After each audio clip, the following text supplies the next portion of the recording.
You see this? I mean, probably, right? It's big news. Remember this, like a couple of years ago, there was massive flooding. It hit the New York City subways. Seems like it's happening again. Worse this time? Maybe? No, probably not worse. I bet it'll keep happening, though. Maybe more frequently. Whoop. Woo! Dilly! God damn! Look at that! I'm gonna call this one in. I can't open the doors. It's not safe. Give me a second.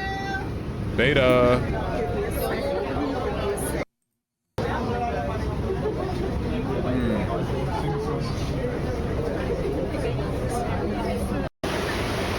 God damn, man.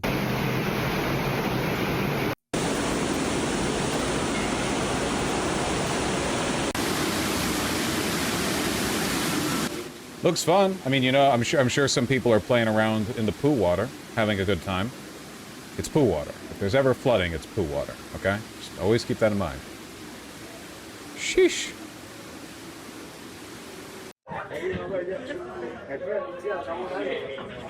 Oh man, somebody needs a diaper. Good-spirited.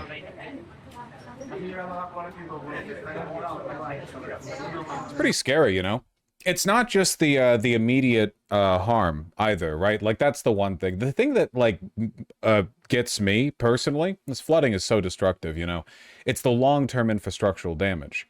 I mean, you think about, like, everything in New York City that can be eroded or weakened with water, which is, I mean, everything. Everything can be eroded or weakened with water, given enough time and enough water. You know, it's not like the shock of a flood once or twice a year. It's that 10 years from now, the repairs will be in the trillions, and nobody will be able to pay for it. You know, that's the real damage. That's the real issue with climate change, right? In the long term, it's not just, oh, well, there's a big fire. Oh, well, there's a big flood. I mean, that's part of it, right? Like, the hurricanes are bad, the floods are bad, the fires are bad. All of it's bad. It still hurts people. But on a civilizational level, like, we have not built our environment to accommodate these conditions, and as a consequence, you know, the environment becomes unsuitable. It's pretty spooky, you know.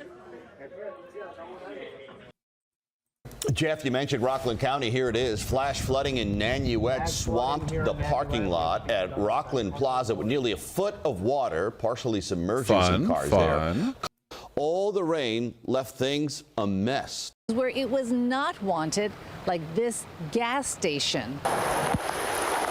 A river ran through a fuel company gas station on Virginia Road in Valhalla tonight. Fun. Heavy rains hit the northeast. Definitely not as bad as it was a few years ago, but there's still plenty of time. It could get worse.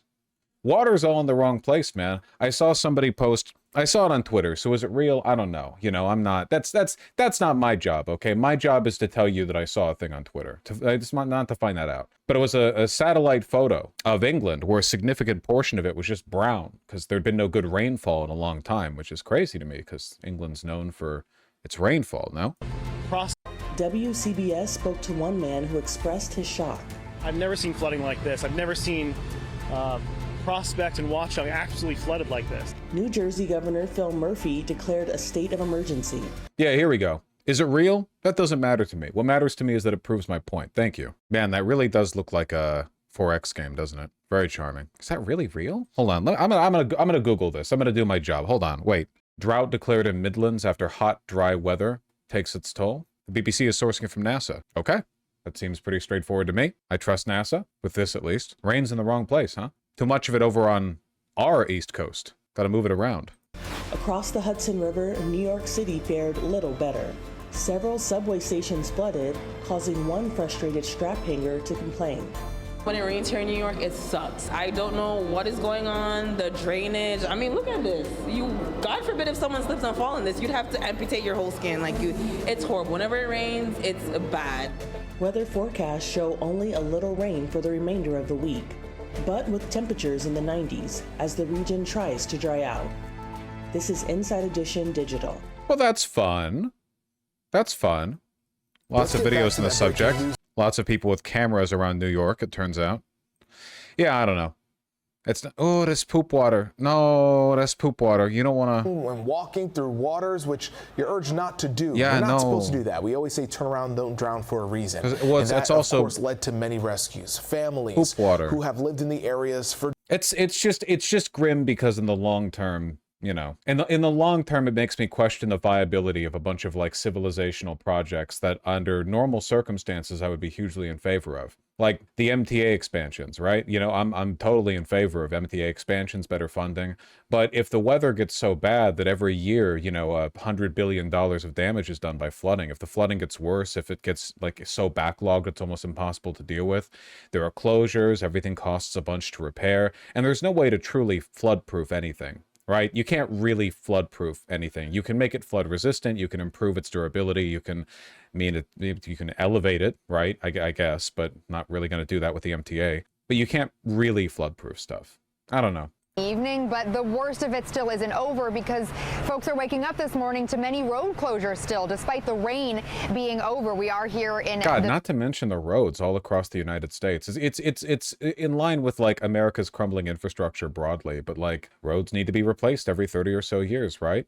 Like highways need the replacements too, and it's just the budget's going to run out, man. We're deficit spending like crazy. There's going to be a crash. There's probably a bunch of interesting writing on this, both historically and in countries that have regular extreme weather, where there used to be infrastructure that no longer works. I wonder about that in India, right? I wonder if there was like a bunch of infrastructure that was initially maintained by the British that couldn't be maintained after they departed because the British were directing. No, I don't think so, right? Because the British, it's not like the British were paying out of pocket for it. They were using the wealth they were stealing from India and slave labor. So I don't know. Kind of curious about that. A little parallel that I can think of is in Japan, but it's not due to weather. It's due to the demographic crisis where everyone's moving basically into Tokyo. So Tokyo keeps expanding, but there are all these like rural villages that have been occupied for like fucking 2,000 years, right? But they're all in like the rural areas of Japan, you know, maybe further north or in the mountains, and they're all like deserted, you know? There's just tons and tons of abandoned houses because nobody lives there, so there's nothing to do there. So everyone just floods into the one city, which is pretty cyberpunk, you know. I mean, that's pretty future pilled, I feel. Well, hold on. Japan, how many people live in cities? 92% of the population. Whoa. Wow. Thank you, Grok. 92% of the population, around 117 million, reside in cities. Japan's urbanization rate is significantly higher than the global average, which is around 55%. Yeah. I think in America, it's what, like 70-30? 35-65, something like that? Jeesh. That's crazy. Urbanization. Oh, it's been really high for a long time. I wonder when the tick up was. Maybe after the economic crisis. I wonder if like sometime in the 90s or something it started to like tick up this far. I don't know. It's interesting. If you're watching this and you're around my age, you will live to see the abandoned ruins of projects that you once thought could be maintained. It wouldn't be the first time. Tram network, trains all across the United States, these things get taken down, replaced, or, you know, they never get the funding they need. I just feel like we're going to see that in a much more fundamental level. It's very grim. Hopefully not. I mean, maybe we'll invent the big red button that ends climate change. That'd be cool. And also, like, fixes the economic crisis and taxes billionaires so we have the money to repair shit. I don't know, maybe. You can dream. It's not illegal to dream yet. You know, Palantir hasn't made it illegal. Pigeon, do you have something you want to say? You have opinions? No, come, make them known. Is she in frame? Yeah, she's in frame. Come here. They've been screaming all day today. She wants to play. See, she wants to play. She wants me to run over, and then she'll flop on her side, and I'll do this, I'll smack her belly. You understand how it goes. Pigeon, are you camera shy? The hell, you know there's a camera looking? You were on camera. I'll get her in a sec. I'll squish her. I'll compress her into like a little ball.